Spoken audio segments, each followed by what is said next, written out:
इस्लाम धर्म में 5 स्तंभ की बात कही गई है। इन 5 स्तंभों की बात करें तो इनमें तौहीद, नमाज पढ़ना, ज़कात देना, रोजा रखना और हज करना शामिल है। बात करते हैं हज की, तो हज के अलावा बाकी 4 चीजों को एक आम मुसलमान अपने घर पर ही रहकर कर सकता है, लेकिन हज इसके लिए सऊदी अरब का रुख करना ही पड़ता है। हज एक अरबी शब्द है जिसको सरल भाषा में समझे तो इसका मतलब है किसी जगह के लिए इरादा करके निकलना। हज को कोई मुसलमान घर पर नहीं कर सकता, क्योंकि हज करने के लिए सऊदी अरब जाने की जरूरत होती है, क्योंकि काबा वहीं पर मौजूद है और हज में काबे की परिक्रमा करना बेहद अहम है। हज करने की सबसे पहली शर्त है कि आपका मुसलमान होना। इसके अलावा महिलाओं के लिए शरिया के कुछ नियम बनाए गए हैं जिनको मानना पड़ता है। साथ ही हज पर जाने के लिए फ्लाइट के कुछ नियम हैं जिनका पालन करना जरूरी होता है।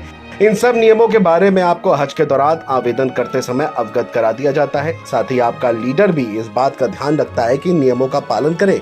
बता दें कि हज करने के लिए कम से कम 12 साल की उम्र होना जरूरी है। इससे कम के लोगों को हज नहीं जाना होता। हज करने के लिए हज कमेटी में आवेदन करने की जरूरत होती है। आवेदन के दौरान passport size photo, corona vaccine certificate, Aadhaar card, passport की जरूरत होती है।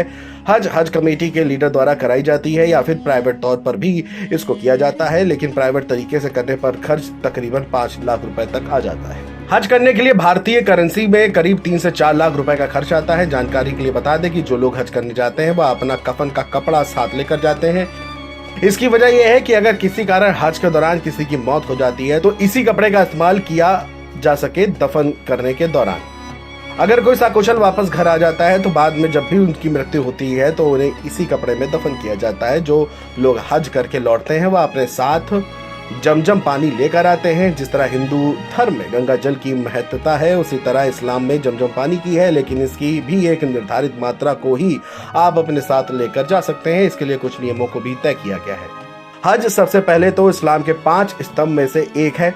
साथ ही हज पर जाने वाले लोग अपना ज्यादा से ज्यादा समय इबादत में बिताते हैं। वह ज्यादा से ज्यादा नमाज पढ़ते हैं, रोजे रख सकते हैं, कुरान की तिलावत यानी पढ़ना करते हैं। हज पर जाने वाले लोग अपना अधिकांश समय खुदा को याद करने में बिताते हैं। बता दें कि हज सबसे पहली बार पैगंबर मोहम्मद ने की थी, जब वह मदीना से मक्का अपने 1400 साथियों के साथ पहुंचे थे।